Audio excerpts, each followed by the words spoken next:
Imagine a world without words. No language, no alphabet, nothing but the sounds of nature and the grunts and gestures of your fellow humans. How would you communicate a complex idea? How would you leave a message for someone you might never see again? How would you tell a story that would outlive you? This is the world of our Stone Age ancestors. A world on the brink of a revolution, not of fire or tools, but of the mind. And it all started with a simple scratch, a line, a mark. Suddenly, humans could speak without words. Welcome back to Stone Age Survival. Today, we re-journeying back tens of thousands of years to witness the birth of one of humanity's greatest inventions, symbolic art. Long before the first alphabets, long before written history, our ancestors began to carve meaning into the world around them. This wasn't just idle doodling. This was the dawn of abstract thought made tangible. They carved symbols into stone, etched patterns onto bone, and painted figures on the walls of deep, dark caves. These weren't just pictures, they were ideas. This was the moment humanity learned to speak across time and space. So, how did this incredible leap happen? It began, as most great discoveries do, with simple observation. Imagine an early human sitting by a river. They see the jagged line of a mountain range against the sky. They notice the spiral of a snail's shell, the branching pattern of a tree, the radiating lines of the sun. The world is full of shapes, full of patterns. An idea sparks. What if I could make that shape myself?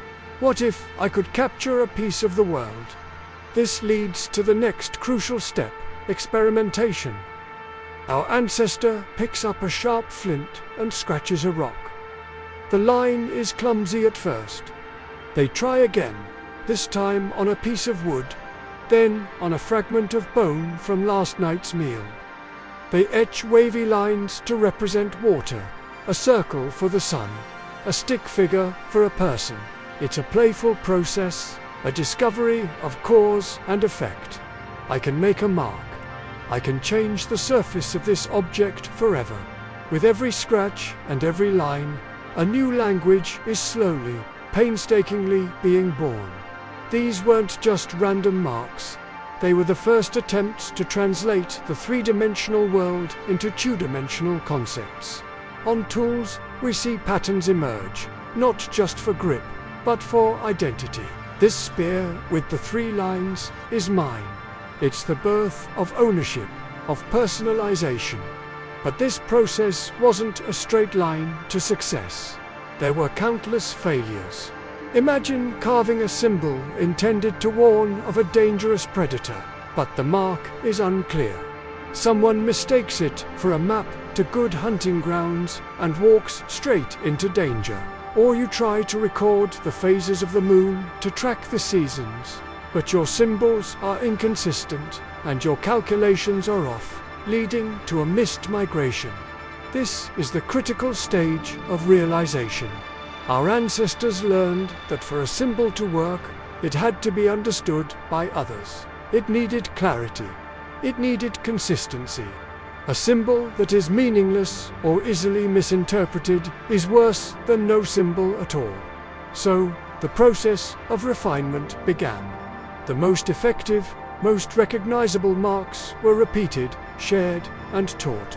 The chaotic scribbles of experimentation started to coalesce into a shared visual vocabulary. And this led to the final, transformative stage, mastery. Over thousands of years, these symbols became standardized within groups and tribes. A specific set of lines might represent a herd of bison. A particular geometric shape could signify a sacred place. Or a handprint on a cave wall could declare, I was here. I existed. This was a profound achievement.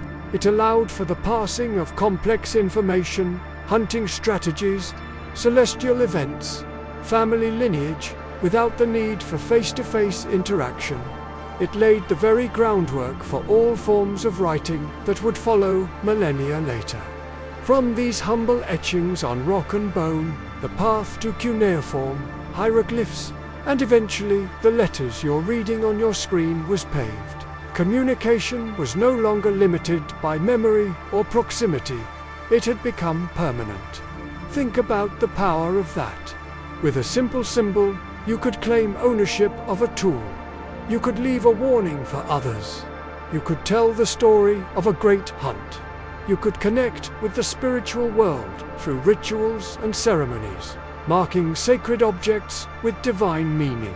These symbols were the bridge between the inner world of imagination and the outer world of shared reality. They allowed humanity to organize, to plan for the future, and to build a collective culture. The symbols found in places like the Lascaux and Chauvet caves in France are not just pretty pictures. They are libraries of stone, filled with the knowledge, beliefs, and stories of people who lived over 30,000 years ago. They are a testament to the enduring human need to connect and to create meaning. The profound truth we uncover from this journey is this: before words, as we know them, existed, meaning did. Meaning existed in the intent behind the mark. It existed in the shared understanding between the creator and the observer. Our ancestors proved that the desire to communicate, to share our thoughts and experiences, is one of the most fundamental aspects of being human. They didn't need a complex language to express profound ideas. They just needed a surface, a tool, and the incredible power of the human mind to see the world not just as it is, but as it could be represented. The greatest story ever told wasn't written in a book. It was scratched into stone, one symbol at a time. This explosion of symbolic thought wasn't just about practical communication. It opened up a new universe of human experience. These symbols didn't just mark property, they began to tell stories. The bison on the cave wall isn't just a bison. It's the story of the hunt, the fear, the triumph, the spirit of the animal. In our next episode, we'll explore how these static symbols leaped off the walls and into the air, giving birth to the first great epics and the power of oral tradition. How did we go from a single symbol to a full-blown story? Join us next time for Stone Age Survival, the birth of storytelling. Thank you so much for watching and sharing this journey into the past with us. If you found this fascinating, please hit that like button, and don't forget to subscribe and ring the bell so you won't miss our next adventure into the dawn of humanity.